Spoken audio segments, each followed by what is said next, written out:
د لویو بخښونکي خدای تعالی په سپېڅلي نامه د ګرامر د درسونو دویم درس دی. نن د پښتو ژبې په الفبې بحث کوو.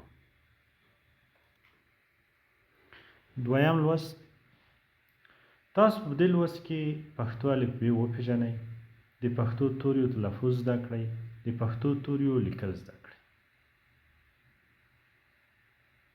الفبې. اول الفبې پېژنو. الفبې څه ته وایي؟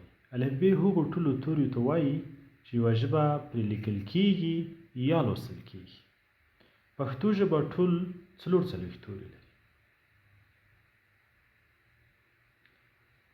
پښتو ژبه 44 توري لري. دلته توری دی او نوم یې دی.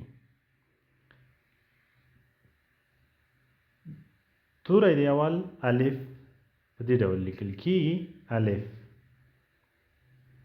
ب د لیکلو شکل یې دا ډول دی ب.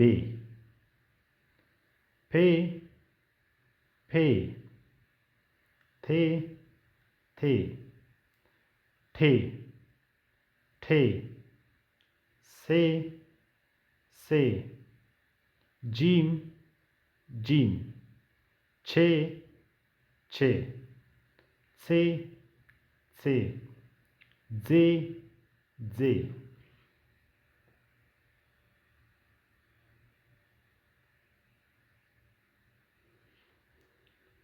یولسم توری دی ح، په دې ډول لیکل کېږي ح.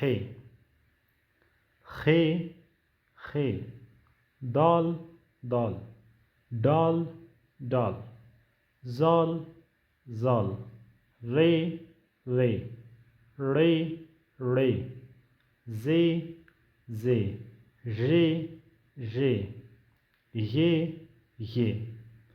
د لیکلو شکل یې هم مهم دی ځکه په ځینو ځایونو کې ح ته ح وایي یا خ وایي، نو په دې ډول یې لیکل دي.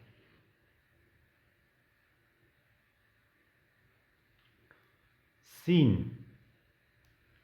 سین شین شین شین شین صاد صاد ضاد ضاد طی طی ضی ضی عین عین غین غین فی فی.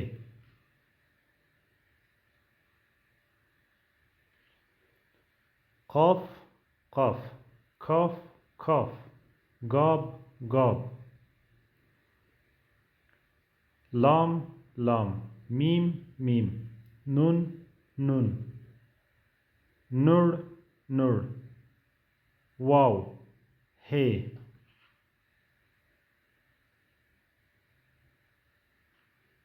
ی پنځه ډوله یې لرو.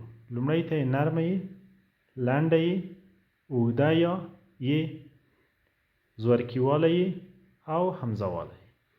دا و د پښتو ژبې 44 توري چې په تفصیل سره په نورو درسونو کې بحث ورباندې کوو.